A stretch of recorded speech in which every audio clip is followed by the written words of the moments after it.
সুপ্রিয় শিক্ষার্থীবৃন্দ, আশা করি তোমরা সকলে ভালো আছো।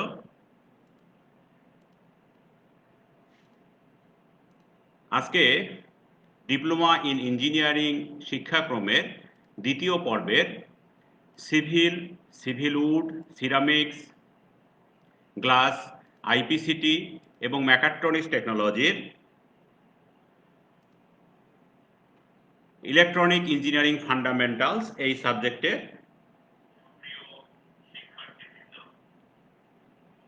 লাইভ ক্লাস 12 চলছে। আজকে 12ই আগস্ট 2020 দুপুর 12টা থেকে 12টা 30 মিনিট পর্যন্ত আমি Syed Golam Kibria, junior instructor electronics technology, Rangpur polytechnic institute Rangpur, তোমাদের সাথে আছি। তো আজকে আমরা চ্যাপ্টার 9 সম্পর্কে আলোচনা করব। চ্যাপ্টার 9 এর প্রথম অংশ সম্পর্কে আলোচনা করব। তার আগে আমরা চ্যাপ্টার 8 এর দ্বিতীয় অংশ বা শেষ অংশ অর্থাৎ লাইভ ক্লাস 11তে আমরা যেটা দেখেছিলাম, যে বিষয় সম্পর্কে আলোচনা করেছিলাম, সেই বিষয়গুলোর একটু রিভিউ আমরা দেখে নেই পূর্বের মতোই। তো তোমরা আমাকে শুনতে পাচ্ছ নিশ্চয়ই? হ্যাঁ, আশা করি তোমরা শুনতে পাচ্ছ, সব ওকে আছে। তো আমরা রিভিউ দেখি চ্যাপ্টার 8-এর বি অর্থাৎ মসফেট সম্পর্কে আমরা আলোচনা করেছিলাম যে মসফেটটা কি ছিল, metal oxide semiconductor field effect transistor, এর সংজ্ঞা সম্পর্কে আলোচনা করেছিলাম এবং সেই সাথে এর প্রকারভেদ সম্পর্কে আমরা আলোচনা করেছিলাম। এবং এই প্রকারভেদগুলোর মধ্যে থেকে আমরা ডিই মসফেট সম্পর্কে আলোচনা করেছিলাম এবং ই অনলি মসফেট সম্পর্কে আমরা আলোচনা করেছিলাম। তো আমি আশা করি যে তোমরা এই বিষয়গুলো সম্পর্কে দেখেছো এবং আমি তোমাদের একটা গাণিতিক সমস্যা দিয়েছিলাম, সেই গাণিতিক সমস্যাটা সমাধান করেছো নিশ্চয়ই। তো ফেডের যে গাণিতিক সমস্যাগুলো আছে এগুলো খুব ইম্পর্টেন্ট, পরীক্ষায় হয়তো এখান থেকে একটা অঙ্ক তোমাদের আসতে পারে। তো খুবই সহজ অঙ্কগুলো ছিল, আশা করি তোমরা সেগুলো সব বুঝতে পেরেছো। তো আজকে আমাদের লাইভ ক্লাস 12 এর আলোচ্য যে বিষয়গুলো আছে, এই চ্যাপ্টারটা হচ্ছে আমাদের 9 নাম্বার চ্যাপ্টার। 9 নাম্বার চ্যাপ্টারের প্রথম অংশ অর্থাৎ 9-এর এর প্রথম অংশ সম্পর্কে আমরা আলোচনা করতে যাচ্ছি। তো এর মধ্যে যে বিষয়গুলো থাকবে, আলোচ্য বিষয়গুলো থাকবে, মূলত এই চ্যাপ্টারটার নাম হচ্ছে সাইনোসয়েডাল অসিলেটর, অর্থাৎ অসিলেটর সম্পর্কে আমরা এখানে আলোচনা করব। তো অসিলেটর সম্পর্কে আলোচনা করার আগে আমাদের জানতে হবে ফিডব্যাক সম্পর্কে। তো ফিডব্যাকটা আসলে কি? তো ফিডব্যাক সম্পর্কে আমরা আলোচনা করব এই আজকের ক্লাসে এবং এর প্রকারভেদ সম্পর্কে আমরা আলোচনা করব। সেই সাথে আমরা বিভিন্ন ধরনের ফিডব্যাকের ব্লক ডায়াগ্রাম বা সার্কিট ডায়াগ্রাম এগুলো দেখার চেষ্টা করব এবং পজিটিভ নেগেটিভ ফিডব্যাকের যে সুবিধা অসুবিধা যেগুলো আছে এগুলো সম্পর্কে আমরা আলোচনা করার চেষ্টা করব। তো তোমরা খেয়াল করো, প্রথমেই আমাদেরকে জানতে হবে যে আসলে অসিলেটরটা কি জিনিস। অসিলেটরটা কি? তো অসিলেটর হচ্ছে এমন একটা ইলেকট্রনিক ডিভাইস যা চাহিদা অনুযায়ী বিভিন্ন রেঞ্জের ফ্রিকোয়েন্সির সিগন্যালকে জেনারেট করে এবং সেই সাথে সিগন্যালকে এমপ্লিফাই করে থাকে। তাহলে আমরা কি বুঝলাম? যে অসিলেটর হচ্ছে একটা ইলেকট্রনিক ডিভাইস, এটা কি করে? ফ্রিকোয়েন্সির বিভিন্ন মানের ফ্রিকোয়েন্সির সিগন্যালকে সে জেনারেট করে বা উৎপাদন করে এবং সেই সাথে প্রয়োজন অনুযায়ী সিগন্যালকে সে এমপ্লিফাইও করে থাকে। এই হচ্ছে মূলত অসিলেটর। তো অসিলেটরকে আমরা প্রধানত দুই ভাগে ভাগ করতে পারি। একটাকে বলা হচ্ছে সাইনোসয়েডাল অসিলেটর, একটা হচ্ছে নন সাইনোসয়েডাল অসিলেটর। তো সাইনোসয়েডাল অসিলেটর এবং নন সাইনোসয়েডাল অসিলেটর কি সেটাও আমরা দেখব। তো সাইনোসয়েডাল অসিলেটর মূলত সাইন ওয়েভটাকে জেনারেট করবে, অর্থাৎ সাইনোসয়েডাল অসিলেটরটা কি করবে? সাইন ওয়েভকে জেনারেট করবে এবং নন সাইনোসয়েডাল অসিলেটর কি করবে? এই সাইন ওয়েভ ছাড়া বাকি অন্যান্য যত ওয়েভ আছে, যেমন সতুত ওয়েভ আছে, স্কোয়ার ওয়েভ আছে, ট্রায়াঙ্গুলার ওয়েভ আছে, তো বিভিন্ন ধরনের ওয়েভগুলোকে সে জেনারেট করবে। সেটা হচ্ছে কি নন সাইনোসয়েডাল অসিলেটর। তো সাইনোসয়েডাল ওয়েভ এবং নন সাইনোসয়েডাল ওয়েভটা কি রকম হয় সেটা আমরা এখন একটু দেখি। খেয়াল করো, এটা হচ্ছে একটা সাইন ওয়েভ। কি ওয়েভ এটা? এটা হচ্ছে একটা সাইন ওয়েভ। তো সাইন ওয়েভটা কি? দেখো, এটা একদিকে ডান দিকে হচ্ছে আমাদের কি টাইম এবং উপরের দিকে কি হচ্ছে এমপ্লিটিউড। তাহলে সাইন ওয়েভটা দেখো, পজিটিভ এবং নেগেটিভ অংশ এই দুটাই কিন্তু সমান। দুটোই কিন্তু সমান। আর নন সাইনোসয়েডাল ওয়েভগুলো দেখো, আমি প্রথমে তোমাদেরকে দেখানোর চেষ্টা করতেছি যে নন সাইনোসয়েডাল ওয়েভগুলো কিরকম। এটা হচ্ছে একটা স্কয়ার ওয়েভ। দেখো খেয়াল করো, এইদিকে যতটুকু অংশ গেছে ঠিক এইদিকেও ততটুকু অংশ আছে, আবার এদিকেও একই সমান অংশ আছে, এদিকেও একই সমান অংশ আছে। তাহলে এটা স্কয়ারের মতো, অনেকটা এটা স্কয়ারের মতো, এই কারণেই বলা হচ্ছে এটাকে স্কয়ার ওয়েভ। এরপরে আছে দেখো, এটা হচ্ছে ট্রায়াঙ্গুলার ওয়েভ। তো ট্রায়াঙ্গুলার ওয়েভটা দেখো ত্রিভুজের মতো, দেখো পুরোটাই একটা ত্রিভুজের মতো, এজন্য এটাকে বলা হচ্ছে ট্রায়াঙ্গুলার ওয়েভ। এরপরে আছে আমাদের স টুথ ওয়েভ, অর্থাৎ করাতের দাঁতের মতো যে ওয়েভটা, খেয়াল করো একটু বাঁকানো, হ্যাঁ, এটা হচ্ছে একটু বাঁকানো, এজন্য এটাকে বলা হচ্ছে সটুথ ওয়েভ। তাহলে এখানে বুঝতে পারছো তোমরা যে সাইনোসয়েডাল ওয়েভটা কিরকম এবং নন সাইনোসয়েডাল ওয়েভটা কিরকম। এখন আসি আমরা মূল আলোচনায়, আমাদের ফিডব্যাক। তো ফিডব্যাকটা আসলে কি? এমনিতেই আমরা সাধারণত কোনো ধরনের কোনো সভা, সেমিনার, সিম্পোজিয়াম যেটাই করি না কেন, সেখানে একজন থাকে বক্তা আর বাকি থাকে হচ্ছে অডিয়েন্স। তো অডিয়েন্স থেকে যখন কোনো বিষয়ে প্রশ্ন করা হয় বা যখন কোনো বিষয় সম্পর্কে জানার চেষ্টা করা হয় যে বক্তা তার কাছে, সেটাকেই বলা হচ্ছে ফিডব্যাক। তো আমাদের ইলেকট্রনিক ক্ষেত্রে কোনো সিস্টেমের আউটপুট এনার্জির কিছু অংশ পুনরায় ইনপুটে প্রদান করাকেই বলা হচ্ছে ফিডব্যাক। তাহলে কি হচ্ছে, যে আউটপুটে যে আমি এনার্জিটা পাবো বা আউটপুটে যে ওয়েভটা পাবো বা ভোল্টেজ পাবো বা কারেন্ট পাবো, যেটাই পাই না কেন, এইটার কিছু অংশ আবার পুনরায় হচ্ছে ইনপুটে প্রদান করা হয়, এটাকেই বলা হচ্ছে আমাদের ফিডব্যাক। আশা করি তোমরা ফিডব্যাক সম্পর্কে বুঝতে পেরেছো। তো ফিডব্যাকের যে চিত্রটা সেটা আমি তোমাদেরকে দেখাচ্ছি, এখানে খেয়াল করো। এ দ্বারা বোঝাচ্ছে এখানে একটা এমপ্লিফায়ার আছে, এমপ্লিফায়ারের ইনপুট এখানে ভিএস ইনপুট সিগন্যাল, আউটপুট হচ্ছে ভি0 বা ভি আউটপুট সিগন্যাল। এই আউটপুট থেকে একটা অংশ আমি এই বিটাকে বলা হচ্ছে ফিডব্যাক নেটওয়ার্ক। এই ফিডব্যাক নেটওয়ার্কটাকে বিটা দ্বারা প্রকাশ করা হয়েছে। এই ফিডব্যাক নেটওয়ার্কের মাধ্যমে আউটপুট থেকে কিছু অংশ পুনরায় আমরা কি করব, এমপ্লিফায়ারের ইনপুটে প্রদান করব, এটাকেই বলা হচ্ছে আমাদের ফিডব্যাক। এই ফিডব্যাক আবার বিভিন্ন ধরনের হয়ে থাকে, তোমরা একটু খেয়াল করো দেখো।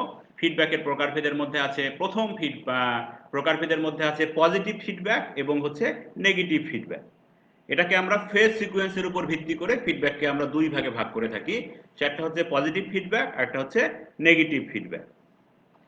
পজিটিভ ফিডব্যাকের ক্ষেত্রে কি হবে, পজিটিভ অংশটা যাবে ফিডব্যাকে ইনপুটের সাথে পজিটিভ অর্থাৎ যোগ হবে, আর নেগেটিভ ফিডব্যাক হবে ইনপুটের সাথে বিয়োগ।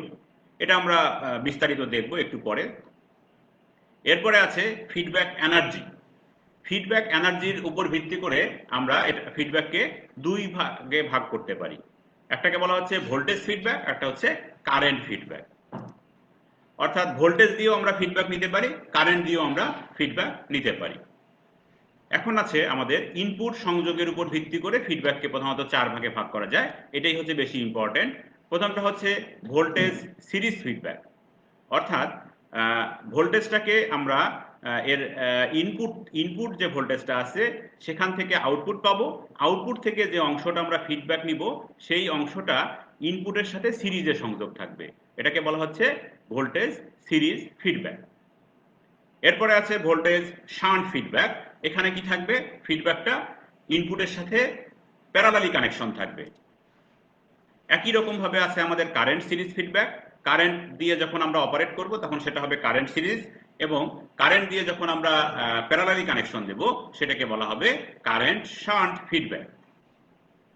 ক্লিয়ার? এখন আমরা বিভিন্ন ধরনের ফিডব্যাক সম্পর্কে আলোচনা করব। তো প্রথমেই আমরা দেখি যে পজিটিভ ফিডব্যাকটা আসলে কি। চিত্রটার দিকে তোমরা খেয়াল করো, চিত্রটা দেখলেই তোমরা বুঝতে পারবে। চিত্রটা দেখো, এখানে একটা এমপ্লিফায়ারের চিত্র দেখানো হয়েছে, এখানে একটা এমপ্লিফাই করা, এর ইনপুট হচ্ছে আমাদের সাইন ওয়েভ দেওয়া আছে একটা, আউটপুট থেকে আমরা ফিডব্যাক নেটওয়ার্কের মাধ্যমে, অর্থাৎ বিটা এখানে দেখানো আছে, ফিডব্যাক নেটওয়ার্কের মাধ্যমে আউটপুট থেকে কিছু অংশ আমরা ইনপুটে প্রদান করেছি, যেটা ইনপুট সিগন্যালটা যে ফেজে আছে একই ফেজে, সম ফেজেই আমাদের এটার সাথে কি হচ্ছে দেখো, যোগ হয়ে যাচ্ছে, এজন্য কিন্তু এটাকে বলা হচ্ছে পজিটিভ ফিডব্যাক। দেখো এই কথাগুলো আমি এখানে লিখে দেওয়ার চেষ্টা করেছি। যখন প্রয়োগ করা ফিডব্যাক সিগন্যাল ইনপুট সিগন্যালের সাথে ইন ফেজে থাকে, অর্থাৎ দেখো ইন ফেজ, এইটা এইটা খেয়াল করো, এই ইনপুটের এখান থেকে যেটা শুরু হয়েছে, আবার এই ফিডব্যাকের যে আউটপুটটা যেটা আসছে, যেটা আবার ইনপুটের সঙ্গে সংযুক্ত হয়েছে, সেটা একই ফেজে আছে। দেখো খেয়াল করো, একই ফেজে থাকে এবং ইনপুটের শক্তিকে বৃদ্ধি করে, তখন তাকে কি বলা হচ্ছে? আমাদের পজিটিভ ফিডব্যাক। এখানে পাশের চিত্রে দেখা যাচ্ছে যে এমপ্লিফায়ারের ইনপুট সিগন্যাল এবং আউটপুটের কিছু অংশ ইনপুটের সাথে একই ফেজে আছে, যা পরবর্তীতে ইনপুটের সাথে যোগ হয়েছে। ঠিক আছে, পরবর্তীতে ইনপুটের সাথে যোগ হয়েছে। যদি আমাদের প্রথম ইনপুটে দেওয়া থাকে 5 ভোল্ট এবং এটার আউটপুট যদি আমি পাই 15 ভোল্ট, এখান থেকে যদি আমার আউটপুট থেকে 1 ভোল্ট যদি আমরা নিয়ে আসি, সিঙ্গেল 1 ভোল্ট নিয়ে আসি এবং সেটা যদি ইনপুটের সমফেজে থাকে, তাহলে পরবর্তী যে ইনপুটটা হবে আমাদের, সেটা হবে 5-এর সাথে 1 যোগ হবে, তাহলে কি হবে? 6 ভোল্ট হবে। এটা হচ্ছে আমাদের পজিটিভ ফিডব্যাকের একটা উদাহরণ। তো এই পজিটিভ ফিডব্যাককে অনেক সময় আমরা ডাইরেক্ট ফিডব্যাকও বলে থাকি বা রিজেনারেটিভ ফিডব্যাকও আমরা বলে থাকি। এ ধরনের ফিডব্যাক খুব কম ব্যবহার করা হলেও অসিলেটরে খুব গুরুত্বের সাথে এই ফিডব্যাকটা ব্যবহার করা হয়ে থাকে। ক্লিয়ার? এরপরে যাই, আমরা দেখি যে নেগেটিভ ফিডব্যাকের ক্ষেত্রে কি ঘটনাটা ঘটতেছে। দেখো চিত্রটা তোমরা একটু আগের চিত্র এবং এই চিত্রের সাথে একটু কম্পেয়ার করে দেখো, সবই একই সেম দেখানো আছে, শুধুমাত্র এই ইনপুট সিগন্যালের ফেজটা দেখো চেঞ্জ হয়ে গেছে। এটা ইনপুটে যে সিগন্যালটা আছে, এই সিগন্যালটা আউট অফ ফেজে এই সিগন্যালটা দেওয়া আছে। ঠিক আছে, তো যখন প্রয়োগ করা ফিডব্যাক সিগন্যাল ইনপুট সিগন্যালের সাথে আউট অফ ফেজে থাকে এবং ইনপুটের শক্তিকে হ্রাস করে, তখন তাকে নেগেটিভ ফিডব্যাক বলা হয়। অর্থাৎ যদি আমার প্রথমে ইনপুটে দেওয়া থাকে 5 ভোল্ট, পরবর্তীতে ফিডব্যাক থেকে যদি আমি 1 ভোল্ট নিয়ে আসি, তাহলে কি হবে? 5 - 1 = 4 ভোল্ট হবে আমাদের পরবর্তী ইনপুট যে সিগন্যালটা। তো পাশের চিত্রে দেখো, খেয়াল করো যে এমপ্লিফায়ারের ইনপুট সিগন্যাল এবং আউটপুটের কিছু অংশ ইনপুটের সাথে আউট অফ ফেজে আছে, যা পরবর্তীতে ইনপুটের সাথে বিয়োগ হয়েছে, যেটা আমি তোমাদেরকে উদাহরণের সাহায্যে বলে দিলাম। তো নেগেটিভ ফিডব্যাককে অনেক সময় ইনভার্স ফিডব্যাকও বলা হয়ে থাকে। ইনভার্স ফিডব্যাক অর্থাৎ যেহেতু মাইনাস হয়, এজন্য এটাকে বলা হচ্ছে ইনভার্স ফিডব্যাক। গেইন হ্রাস হলেও এই ফিডব্যাকের কার্যকারিতা বিভিন্ন দিক থেকে উন্নত হয়। তাহলে এই নেগেটিভ ফিডব্যাকটা আবার কোথায় বেশি ব্যবহার করা হয়? এটা সাধারণত স্মল সিগন্যাল এমপ্লিফায়ারের ক্ষেত্রে আমরা এটা বেশি ব্যবহার করে থাকি। এমপ্লিফায়ারে সবসময় আমরা নেগেটিভ ফিডব্যাক ব্যবহার করে থাকি। তো শিক্ষার্থীরা, আশা করি তোমরা নেগেটিভ ফিডব্যাক সম্পর্কে বুঝতে পেরেছো। এখন আমরা সামনের দিকে আগাই, আমাদের মূল যে ফিডব্যাকগুলো আছে সেই ফিডব্যাকগুলো দেখার চেষ্টা করি। প্রথমে আছে ভোল্টেজ সিরিজ ফিডব্যাক। এটারও আমরা একই রকমভাবে চিত্রটা দেখি, তোমরা একটু খেয়াল করো। খুবই সহজ বিষয়গুলো, চিত্রগুলো অনেকটা একই রকম, শুধু সিরিজ এবং প্যারালাল কানেকশনটা একটু বুঝতে পারলেই তোমরা এটা সম্পর্কে আলোচনা করতে পারবে বা পরীক্ষার খাতায় লিখতে পারবে। এখানে দেখো, ব্লক ডায়াগ্রামের সাহায্যে আমি দেখিয়েছি, এটা হচ্ছে একটা অপারেশনাল এমপ্লিফায়ার আর এটা হচ্ছে ফিডব্যাক। এটা হচ্ছে কি ভোল্টেজ সিরিজ ফিডব্যাক। এই যে অপারেশনাল এমপ্লিফায়ারের ইনপুটে আমরা কি দিয়েছি? ভি ইন, অর্থাৎ এই ভোল্টেজটা আমরা দিয়েছি, যে কোনো একটা ভোল্টেজ আমরা দিলাম এখানে। এই ভোল্টেজ কিন্তু কারেন্ট নয়, এটা হচ্ছে ভোল্টেজ। যখন এখানে ভোল্টেজটা দিব, এর আউটপুটটা দেখো আমরা কোনখান থেকে নেব? আর এল বা লোড রেজিস্ট্যান্সের অ্যাক্রস থেকে আমরা এর আউটপুটটা নেব, ভি আউট। তো এই ভি আউট থেকে দেখো আউটপুটটা কি হয়েছে? আউটপুটটা ফিডব্যাক নেটওয়ার্কের মধ্যে সরাসরি কানেক্টেড করে দেওয়া হয়েছে কিন্তু, ঠিক আছে? সরাসরি পজিটিভ অংশটা পজিটিভের সাথে, নেগেটিভ অংশটা নেগেটিভের সাথে কানেক্টেড করে দেওয়া হয়েছে। এবং এটা কি হয়েছে? এই ভিএফ অর্থাৎ ফিডব্যাক ভোল্টেজটা সিরিজে ভোল্টেজ ইনপুট অর্থাৎ ইনপুট ভোল্টেজ অর্থাৎ অপারেশনাল এমপ্লিফায়ারের ইনপুট ভোল্টেজের সাথে এটা সংযোগ আমরা করে দিয়েছি। কিভাবে? সিরিজে সংযোগ করে দেওয়া হয়েছে। খেয়াল করো, দেখো এর ইনপুটটা সিরিজে সংযোগ করে দেওয়া হয়েছে। এই কথাগুলো আমি বলার চেষ্টা করেছি তোমাদেরকে, এখানে এখানে লিখে দিয়েছি। দেখো খেয়াল করো, যখন প্রয়োগ করা ফিডব্যাক ভোল্টেজ ইনপুট ভোল্টেজের সাথে সিরিজে সংযোগ করা হয়, তখন তাকে ভোল্টেজ সিরিজ ফিডব্যাক বলা হয়। অপারেশনাল এমপ্লিফায়ারের আউটপুট ভোল্টেজের একটা ক্ষুদ্রতর অংশ ফিডব্যাক নেটওয়ার্কের মাধ্যমে ইনপুট ভোল্টেজের সাথে সিরিজে দেওয়া হয়েছে। এমপ্লিফায়ারটির আউটপুট রেজিস্ট্যান্সের মান ফিডব্যাক নেটওয়ার্কের সাহায্যে শান্টিং প্রভাব দ্বারা হ্রাস পায়, ফলে ইনপুট রেজিস্ট্যান্সের মান ফিডব্যাকের কারণে বৃদ্ধিপ্রাপ্ত হয়। তাহলে কি হচ্ছে, এই ভোল্টেজ সিরিজ ফিডব্যাক এমপ্লিফায়ারের ক্ষেত্রে কি ঘটনাটা ঘটতেছে, এই ভোল্টেজ সিরিজ ফিডব্যাকের ক্ষেত্রে কি ঘটনাটা ঘটতেছে, দেখো এর রেজিস্ট্যান্সের মান এই ফিডব্যাক করার কারণেই কিন্তু ইনপুট রেজিস্ট্যান্সের মানটা বৃদ্ধিপ্রাপ্ত হয়েছে। শিক্ষার্থীরা বুঝতে পেরেছ নিশ্চয়ই? এরপরে আমরা দেখব হচ্ছে voltage shunt feedback. Voltage shunt ফিডব্যাকটা দেখো তোমরা চিত্রের সাথে তুলনা করে দেখো, যে এই যে আউটপুট চিত্রটা দেখো, এটা কিন্তু একই রকম আছে আউটপুট থেকে, আউটপুটটা কিন্তু একই রকম আছে, কিন্তু ইনপুটটা দেখো সরাসরি আমরা কিভাবে যোগ করে দিয়েছি, প্যারালালি কানেকশন করে দিয়েছি। দেখো পজিটিভটা এখানে পজিটিভে চলে গেছে, নেগেটিভটা এর নেগেটিভে চলে গেছে, তার মানে এটা কি, এটা প্যারালালি কানেকশন করা হয়েছে। যখন প্রয়োগ করা ফিডব্যাক ভোল্টেজ ইনপুট ভোল্টেজের সাথে প্যারালালে সংযোগ করা হয় তখন তাকে ভোল্টেজ শান্ট ফিডব্যাক বলা হয়। ঠিক আছে, পাশের চিত্রে দেখা যাচ্ছে যে অপারেশনাল অ্যামপ্লিফায়ারের আউটপুট ভোল্টেজের একটা ক্ষুদ্রতর অংশ ফিডব্যাক নেটওয়ার্কের মাধ্যমে ইনপুট ভোল্টেজের সাথে প্যারালালে সংযোগ দেওয়া হয়েছে। শুধু সিরিজের জায়গায় তোমরা প্যারালাল কানেক্ট কথাটা বলবা, তাহলেই এটার বর্ণনাটা হয়ে যাবে। যেহেতু ফিডব্যাক নেটওয়ার্কটি ইনপুট এবং আউটপুটের উভয় প্রান্ত প্যারালাল বা সমান্তরালে যুক্ত থাকে, সেহেতু শান্ট ফিডব্যাকের সময় সবসময় কি হবে, ইনপুট ইম্পিডেন্সটা কমে যাবে। তাহলে শান্টের ক্ষেত্রে আমরা জানি যে ইনপুট ইম্পিডেন্সটা কমে যায়, তাহলে এর ইনপুট ইম্পিডেন্স বা ইনপুট রেজিস্ট্যান্স এটা কি হবে, কম থাকবে। এরপরে আমরা দেখব হচ্ছে current series feedback. Current series ফিডব্যাকের ক্ষেত্রে দেখো খেয়াল করো, চিত্রটা প্রথমটার মতোই, সিরিজ ফিডব্যাকের মতোই, এটা হচ্ছে কারেন্ট সিরিজ ফিডব্যাক। দেখো কারেন্ট সিরিজ ফিডব্যাকের ক্ষেত্রে ওই সিরিজে কানেকশন করে দেওয়া হয়েছে, ইনপুট এবং আউটপুট দুইটাই কিভাবে সিরিজের সাথে সিরিজে কানেকশন দেখানো হয়েছে। কারেন্ট সিরিজ ফিডব্যাকের ক্ষেত্রে আউটপুট কারেন্টের সমানুপাতিক ভোল্টেজকে ইনপুটে ফিডব্যাক করানো হয়। তাহলে কি হয়, আউটপুট কারেন্টের কি করা হচ্ছে, সমানুপাতিক ভোল্টেজ, অর্থাৎ কারেন্টের ইকুইভ্যালেন্ট বা সমানুপাতিক ভোল্টেজটাকে আমরা কি করছি, ইনপুটে কানেকশন দিয়েছি। এই ধরনের ফিডব্যাকে ইনপুট এবং আউটপুট উভয় ক্ষেত্রেই ইম্পিডেন্স বৃদ্ধি পায়। তাহলে এই ধরনের ফিডব্যাক নেটওয়ার্কে কি হবে, ইনপুট রেজিস্ট্যান্স এবং আউটপুট রেজিস্ট্যান্স দুইটাই বৃদ্ধিপ্রাপ্ত হবে।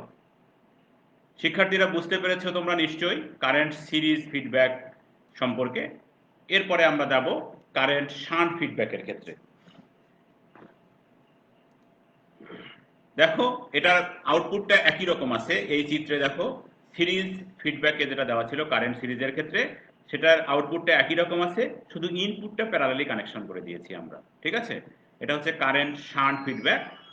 তো কারেন্ট শান্ট ফিডব্যাকের ক্ষেত্রে কি হবে, আউটপুট কারেন্টের একটি অংশকে, আউটপুট কারেন্টের একটা অংশকে ভোল্টেজে রূপান্তর করে আমরা ফিডব্যাক করব। ফিডব্যাক নেটওয়ার্কটি ইনপুটের সাথে শান্টে কিন্তু আউটপুটের সাথে সিরিজে সংযুক্ত আছে। দেখো আমি যেটা বলেছি তোমাদেরকে, যে এর আউটপুটটা সিরিজের মতোই, সিরিজে যেরকম ভাবে আউটপুট দেখানো আছে এখানেও সেরকম ভাবে আউটপুটটা দেখানো আছে। এই ক্ষেত্রে কি হবে খেয়াল করো, যেহেতু আউটপুটটাকে আমরা কারেন্ট সিরিজে চেঞ্জ করি নাই বা পরিবর্তন করি নাই, সেক্ষেত্রে কি হবে, এর আউটপুট রেজিস্ট্যান্সটা কিন্তু বাড়াই থাকবে, কারণ আগেও আমাদের আউটপুট রেজিস্ট্যান্সটা কি ছিল, বৃদ্ধিপ্রাপ্ত ছিল। এখনো যেহেতু আমরা কানেকশনটাকে চেঞ্জ করি নাই, তাহলে এটার আউটপুট রেজিস্ট্যান্সটা কি হবে, বাড়বে।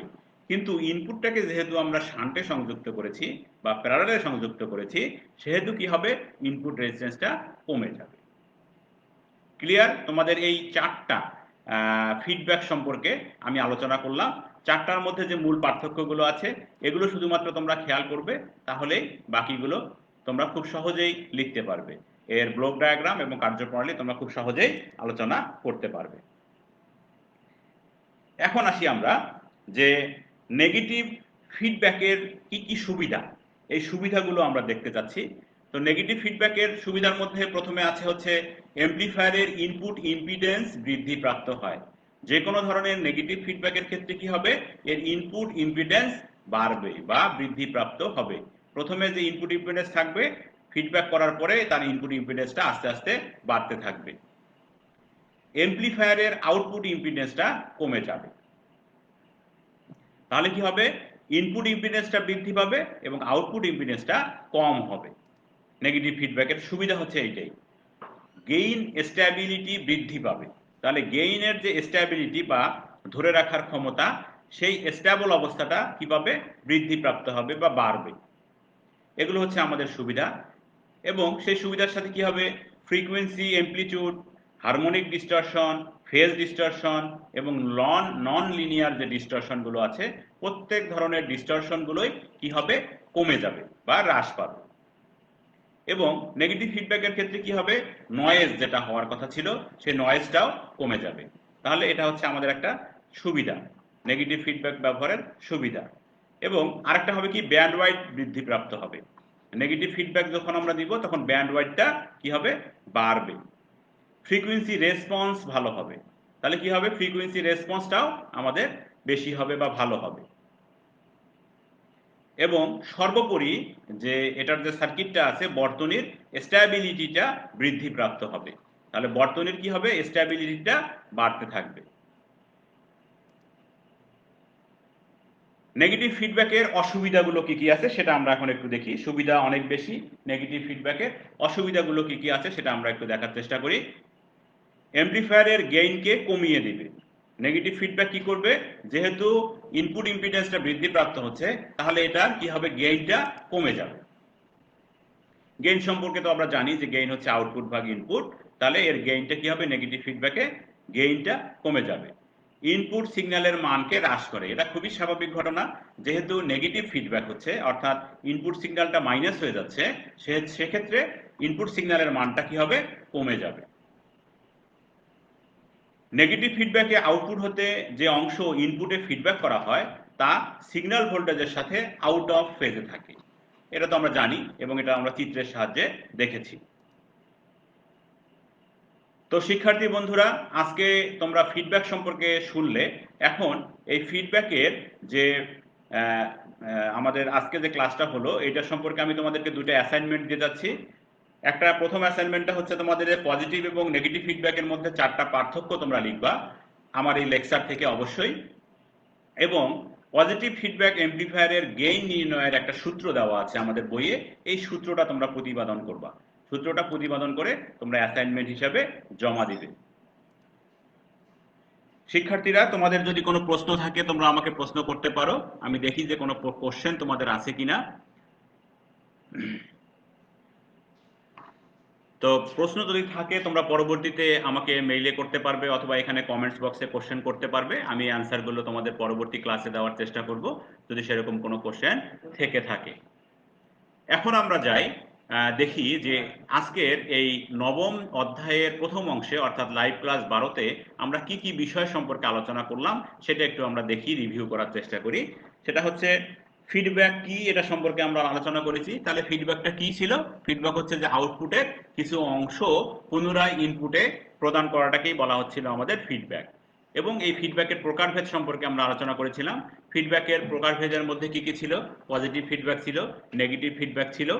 ঠিক আছে, প্রথমেই ছিল হচ্ছে পজিটিভ ফিডব্যাক, নেগেটিভ ফিডব্যাক। এরপরে ছিল হচ্ছে আমাদের ভোল্টেজ ফিডব্যাক, কারেন্ট ফিডব্যাক। তারপর ছিল হচ্ছে ভোল্টেজ সিরিজ ফিডব্যাক। তারপরে ছিল ভোল্টেজ শান্ট ফিডব্যাক। এরপরে ছিল কারেন্ট সিরিজ ফিডব্যাক। তারপরে ছিল কারেন্ট শান্ট ফিডব্যাক। এবং প্রত্যেকটা ফিডব্যাকের আমরা ব্লক ডায়াগ্রাম সহ কার্যপ্রণালী আমরা আলোচনা করেছি,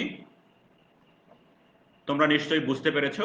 এবং সেই সাথে আমরা নেগেটিভ ফিডব্যাকের যে সুবিধাগুলো ছিল এবং অসুবিধাগুলো ছিল এইগুলো সম্পর্কে আমরা আলোচনা করেছি। তো শিক্ষার্থীরা, এই ছিল আজকে আমাদের আলোচনার বিষয়। তো আগামী লাইভ ক্লাস আগামী বুধবারে ইনশাল্লাহ অনুষ্ঠিত হবে এবং সেখানে আমরা চ্যাপ্টার 9-এর শেষ অংশ বা পরবর্তী অংশ সম্পর্কে আলোচনা করব। সেই লাইভ ক্লাস 13-র যে আলোচ্য যে বিষয়গুলো থাকবে সেগুলো তোমরা একটু দেখে আসবে। আমি তোমাদেরকে বলে দিচ্ছি কি কি বিষয়গুলো এর মধ্যে আছে, টপিকগুলো আছে। প্রথমে আছে হচ্ছে ট্যাঙ্ক সার্কিট, যে ট্যাঙ্ক সার্কিটটা কি, এটা দেখতে কিরকম, এটার গঠন কি, এটা তোমরা একটু দেখে আসবে। তারপরে দেখবে LC oscillator circuit. LC oscillator circuit অর্থাৎ এলসিতে আমরা কি বোঝাই, ইন্ডাক্টর এবং ক্যাপাসিটর দিয়ে আমরা অসিলেটর যে সার্কিটটা তৈরি করব সেটা দেখবে। এবং খুবই ইম্পর্টেন্ট আছে হার্টলি অসিলেটর, কলপিট অসিলেটর, তারপর হচ্ছে ওয়েন ব্রিজ অসিলেটর। এগুলো সম্পর্কে আমরা আলোচনা করব এবং এখান থেকে কিন্তু পরীক্ষায় অবশ্যই কোশ্চেন তোমাদের থাকবে, যে কোনো একটা অসিলেটরের চিত্র সহ কার্যপ্রণালী বর্ণনা করো, এই ধরনের একটা কোশ্চেন অবশ্যই এখানে থাকবে। তো তোমরা এটা দেখে আসবে। এবং আরো আছে তোমাদের সাথে সাথে phase shift oscillator, phase shift অসিলেটরও থাকবে। তাহলে মোটামুটি এখানে যে 4টা অসিলেটর বা 5টা অসিলেটর আছে, এই 5টা অসিলেটর থেকে একটা কোশ্চেন কিন্তু পরীক্ষায় থাকবে। তোমরা এই সার্কিটগুলো দেখে আসার চেষ্টা করবে। তো আজকের এই লাইভ ক্লাসের তোমাদের সহায়ক হবে এই আশা করি, এবং পরবর্তী লাইভ ক্লাসটা তোমরা দেখবে এবং বাসায় যে অ্যাসাইনমেন্টগুলো তোমাদেরকে দিয়েছি সেই অ্যাসাইনমেন্টগুলো অবশ্যই করবে, যেগুলো তোমাদের পরবর্তীতে করোনা পরিস্থিতি স্বাভাবিক হলে ইনস্টিটিউট যখন পুনরায় আবার আগের মতো খুলবে, তখন তোমরা এই অ্যাসাইনমেন্টগুলো সংশ্লিষ্ট টিচারের কাছে জমা দিলে সেগুলো তোমাদের সেশনাল মার্ক ক্যারি করবে। এবং এই প্রেজেন্টেশনটি তোমরা যদি বারবার দেখতে চাও তাহলে আমি আবারও বলবো যে তোমরা ভিজিট করো দক্ষতা বাতায়ন অথবা www.skills.gov.bd, এই ওয়েবসাইটে ঢুকে তোমরা ডাউনলোডও করতে পারবে, বারবার দেখতে পারবে। আশা করি তোমাদের এটা সহায়ক হবে। পরিশেষে যারা ক্লাস করছো তাদের সকলকে ধন্যবাদ জানাচ্ছি, এবং কারিগরি শিক্ষা অধিদপ্তরের যে কর্মকর্তাবৃন্দ যারা আছেন, যারা এই ঘরে বসে ক্লাস করার বিষয়ে ডিসিশন নিয়েছেন এবং আমরা যারা এটাতে পরিশ্রম করতেছি, সকলকে ধন্যবাদ জানিয়ে আজকের মতো এখানেই শেষ করছি। সকলে ভালো থাকবে, সকলকে ধন্যবাদ।